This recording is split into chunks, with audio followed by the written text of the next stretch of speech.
Now, the rest of the story. Well, a lot of stuff has gone down since I've talked to you guys last. The last video is, well, it should be the one of me and Brittany getting along, and harvest is done. It pretty much, I dropped the camera and got to living my life and focusing on what we need to be focused on. So we got to go through and get everything cleaned up, put away, hauled out, and proceed on with tillage. I have a load of hay that is waiting to be hauled out yet off of the Valley Farm, getting rained on, which is not what I want. But the hay that I am currently moving is the hay that I don't have room for. So I've been moving a high number, or as far as I'm concerned, it's a high number of hay the last 2 or 3 weeks, just to get the stuff that's outside moved, and then I will back off to a probably more reasonable, 2, maybe 3 loads a week. And then the way it's looking, probably a load every week until about the 1st of April. I'll try to set myself up so I'm only hauling approximately what I need to, so my hay is all sold out by the 1st of April, so I can get focusing on spring work. For those of you that know what this is, you probably know where this video is going to be headed. Well, maybe not. But this is a proximity switch, or safety switch, dummy switch, for the stirrator in the Sioux bin. We haven't had to hardly run the stirrator this year. By rights, we really don't even have to run it now, but we did pull out like 500 bushels, or was it 377 bushels? Not enough to really core it out, but conveniently enough to finish off the last truckload that Ryan had to send out. So, turned the stirrator on last night. It is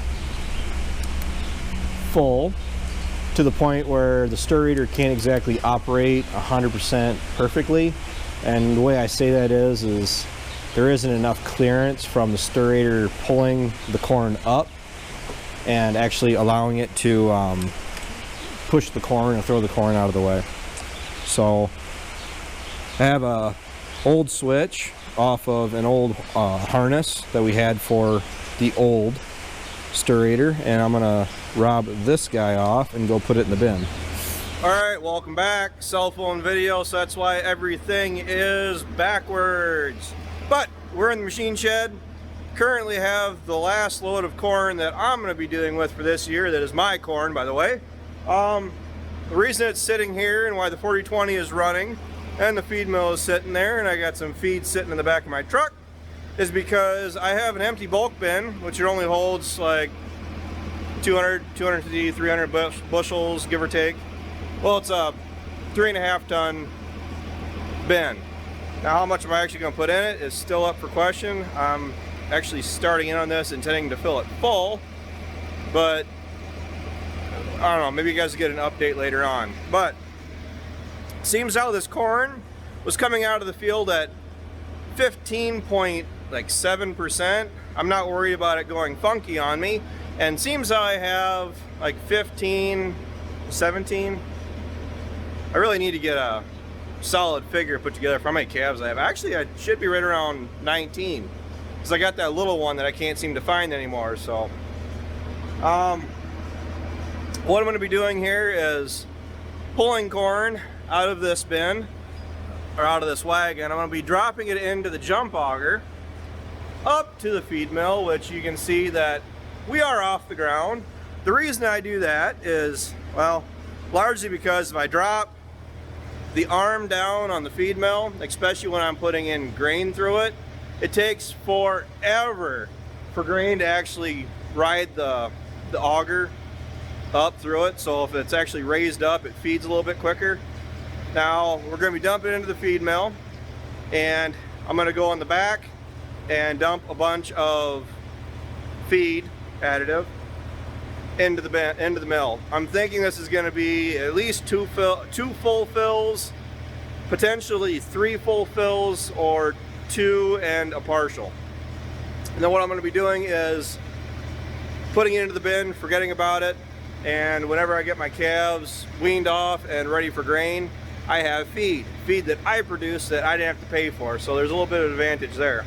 So all the yields overall did yield fairly well, a lot better than I thought they would, and probably more than they really should have, to be quite honest. I mean, really happy with how our yields went. But I'm going to go ahead, I'm probably just going to turn on the GoPro until the battery dies. It's got about 2% life, so short video. I just wanted you guys to get a little bit of an update as to what's really going on. I mean, I'd be talking through the GoPro if I thought it would last very long. But one last thing I want you guys to see before I start running this out, because the reason I'm only running out XYZ amount of corn out of this wagon is because that's all I have room for. But then once I'm done, this stuff is going down the road also, because it's money in the bank. I mean, I have no intentions, and I'll stand by my word on that one. My plan is to not buy any more feed for my calves than what I am producing right now, or setting aside right now. So that means when I get done feeding out all this corn that I'm about to mix up, that's it. And the calves will be sent to the local sales barn. We'll put some wheels underneath them and they will be gone. Kind of making it up as I go, but that's kind of what I excel at, it seems. But the way I'm sitting, I'm already keeping the calves longer than I originally intended, because I was planning on selling them originally in about 3 weeks. So December 1st, end of November, one of those sales there. By rights, I should have had them off the field, off the cow, and weaned off September 1st. They aren't that big. They weren't that big. Left them on the cow, mom's milk, and now that they are currently out in the field, they are cleaning up all of the field borders and all of the corn that we may have left in the field, which I'm not really seeing too many piles of corn, of cow poop corn, or manure filled with corn across the field overly much. I mean, you think there'd be a lot more than what I'm finding. I just went across the field about an hour ago and checking the cows, and they're doing very good. There's plenty of feed out there yet. I am anti feeding bales out until I have to, because I mean, you look at it that way, then there's all the green grass yet that is standing out along the field lines and the tree lines that they haven't been able to get to this whole summer, that they could be cleaning up. So I guess I'm a cruel owner that way, but I'm gonna make you finish your dinner before you get something else. I guess that's a good way to say it. And the calves aren't gonna be put like on full feed with this grain. So we got a full wagon, by the way. They won't be on full feed. They're only pretty much gonna be supplemented with it, a bucket or two a day. Just give them a little bit of gain from it. I'm not putting them on full feed where they are literally just, their plate is stacked full in front of them 100% of the time, and they can eat as much as they want whenever they want. I'm looking at growing the calves, the steers, and I'm thinking about either selling all, or at least part of my heifers. I mean, I do have my one little red heifer I'm planning on keeping, but as odd as it sounds, I got that tan looking heifer that, if I completely disregard the fact that she's tan, she's not black or red. For those of you that are new, I prefer the red ones. Body condition on her, for how well she grew, for how she looks. She's a nice looking calf. I'm actually thinking about putting her into the herd and keeping her. All the bred cows, the mama cows, will be running them through the chute. We will be running them through the chute. There's no getting around that. Anything that is not bred is getting wheels put underneath them. They will be getting sold, and I will be going and buying whatever I can with the money that I get from the cows that I sell. Now, That isn't a tried and true technique that if I sell 5, I'll be able to buy 5 back. Or if I sell 5 and I buy 7 back with the money that I make from the cows that I sell.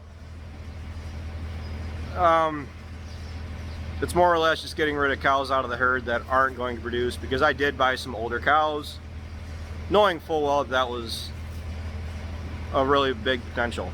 But one last thing before I get on with it, because it's getting late and I gotta go home.